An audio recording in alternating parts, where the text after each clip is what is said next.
नमस्कार, एबीपी गंगा देख रहे हैं आप। मैं हूं अवधेश। बरेली में लव जिहाद के मामले में हिंदुवादी संगठनों ने किला थाने में जमकर हंगामा किया। हालात ऐसे बन गए कि पुलिस को लाठीचार्ज करना पड़ गया।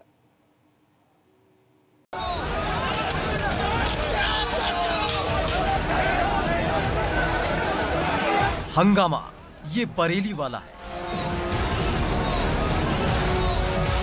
पुलिस लाठीचार्ज कर रही है, लोग भाग रहे हैं।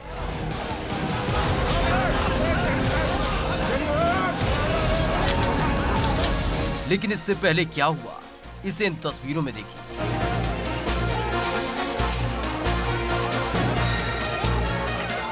लव जिहाद के मामले को लेकर हिंदुवादी संगठन के कार्यकर्ता किला थाने में इकट्ठा हुए थे और जमकर हंगामा किया था।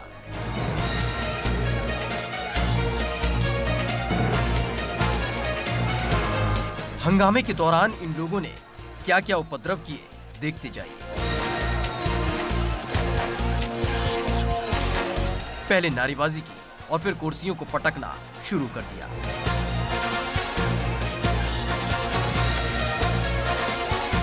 किला थाने में सैकड़ों की तादाद में जुटे भाजपा और विश्व हिंदू परिषद के कार्यकर्ताओं का यह हंगामा जब बेकाबू हो गया तब पुलिस को लाठीचार्ज करके इन्हें भगाना पड़ा।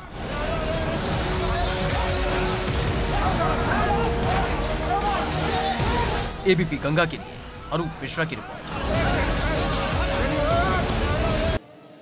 फतेहपुर में पुलिस की सख्ती की धज्जियां उड़ाने वाली तस्वीर सामने आई। पुलिस ने यहां पर हर्ष फायरिंग में प्रतिबंध लगा रखा है। इसके बावजूद यहां पर हर्ष फायरिंग हुई। इस दौरान बड़ा हादसा हो सकता था।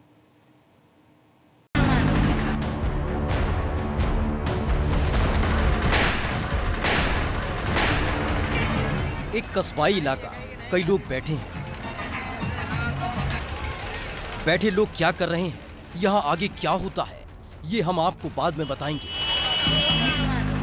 लेकिन उससे पहले जरा यहाँ की एक एक तस्वीर देख लीजिए। जिस जगह पर 3 लोग बैठे हैं, उसके आसपास तमाम लोग खड़े हैं। सबकी नजर इन्हीं तीनों पर लगी है। इसी जगह पर कुछ बच्चों को भी देखा जा सकता है। बच्चे कौतूहल भरी नजरों से तीनों शख्स की ओर देख रहे हैं। लेकिन इसी बीच एक शख्स हाथ उठाकर बंदूक ऊपर करता है और हवा में गोली चला देता है। बंदूक से निकलता धुआं साफ साफ देखा जा सकता है। बच्चे डर जाते हैं, आवाज सुनकर अंदर की तरफ भागते हैं। वहां खड़े दूसरे लोग भी अचानक फायरिंग से घबरा जाते हैं। इसके बाद बंदूक वाला शख्स और उसके साथ बैठे 2 लोग अपनी मीटिंग में व्यस्त हो जाते हैं। और बात आगरा की, जहां पर कल थाना एतमाद दौला के नोनिहाई क्षेत्र में एक सेल्स मैनेजर की लूट के बाद हत्या करने वालों की सीसीटीवी तस्वीर सामने आई। हत्यारे अब भी पुलिस की गिरफ्त से बाहर हैं। सीसीटीवी में दर्ज इस तस्वीर को देखिए। तारीख और समय को साफ साफ देखा जा सकता है। 19 अक्टूबर सुबह के 10:24। तौलिए से अपने चेहरे को छिपाए ये शख्स बाइक सवार दूसरे शख्स को गोली मार रहा है। वारदात थाना एतमादौला के नूनिहाई चौकी के पास की है। जिस शख्स को गोली मारी गई वो सेल्समैन था और उसके पास से करीब 7 लाख रुपए लेकर फरार हो गया।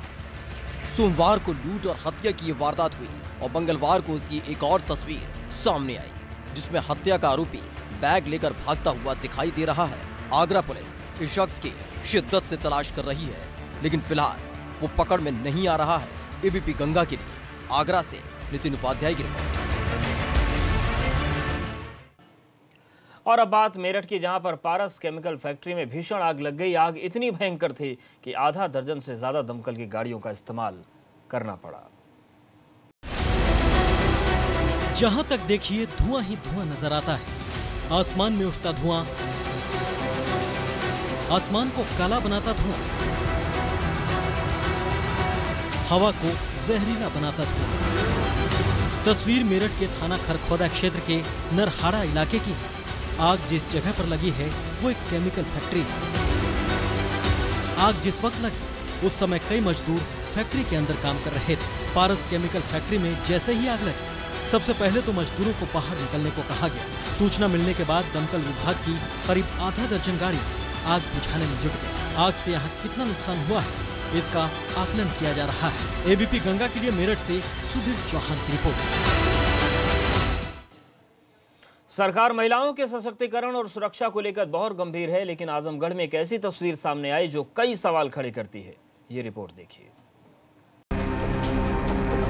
आजमगढ़ में महिलाओं को बेहतर सुविधाएं प्रदान करने के लिए परिवहन निगम ने पहले तो यहां पिंक बस सेवा शुरू की और फिर सुरक्षा को देखते हुए कुछ ऐसे पिंक शौचालयों का निर्माण कराया। लेकिन इन शौचालयों का क्या हाल है, जरा इन तस्वीरों में देखा जा सकता है। पिंक शौचालय बंद पड़े हैं, उनके दरवाजों पर ताला जड़ा है, जबकि इनका निर्माण करीब 6 महीने पहले ही हुआ था। जाहिर है पिंक शौचालय के निर्माण से महिलाओं को यहाँ कोई लाभ नहीं मिल रहा है। शौचालय के सामने गंदगी के ढेर को देखा जा सकता है और ये बदहाली कई सवाल खड़े करती है। हालांकि एबीपी गंगा ने जब नगर पालिका के अधिकारी से यही सवाल पूछा तो उन्होंने कैमरे पर कोई जवाब नहीं दिया। हाँ, आश्वासन जरूर दिया कि जल्द ही पिंक शौचालय को चालू किया जाएगा। एबीपी गंगा के लिए आजमगढ़ से खुर्रम नुमानी की रिपोर्ट। जौनपुर के मल्हनी विधानसभा उपचुनाव के लिए मतदान 3 नवंबर को होना है। ऐसे में सभी प्रत्याशियों द्वारा मतदाताओं को लुभाने के लिए हर तरह के अपघटगंडे अपनाए जा रहे हैं। लेकिन इसी बीच मल्हनी विधानसभा के बीजेपी प्रत्याशी मनोज सिंह की कुछ तस्वीरें वायरल हो रही हैं, जिससे मनोज सिंह रुपए बांटते दिख रहे हैं। वायरल तस्वीरों से हड़कंप मच गया है। पूरे मामले को जिला प्रशासन जांच का आदेश दे चुका है। बताया जा रहा है कि तस्वीरें 19 अक्टूबर के मल्हनी विधानसभा क्षेत्र के रामदयालगंज इलाके के हैं, परशुरामपुर गांव के। हालांकि एबीपी गंगा से मनोज सिंह ने बात की और उन्होंने कहा कि दरअसल ये जो पैसे देने वाली तस्वीर है इसे वो स्वीकार करते हैं, और उन्होंने ये भी कहा कि वहाँ पर एक स्थानीय युवक है जो बहुत अच्छा गाना गाता है और इसीलिए इनाम स्वरूप उन्होंने उसको ये पैसा दे दिया था।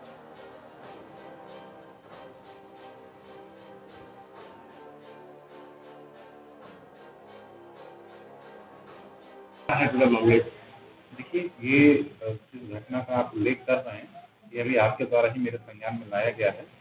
इसकी तत्काल जांच कराई जाएगी और फिर नियमानुसार अग्रिम कार्रवाई अवश्य की जाएगी। यूपी लोक सेवा आयोग द्वारा लागू की गई नई नीतियों के विरोध में प्रयागराज में प्रतियोगी छात्रों ने आज प्रदर्शन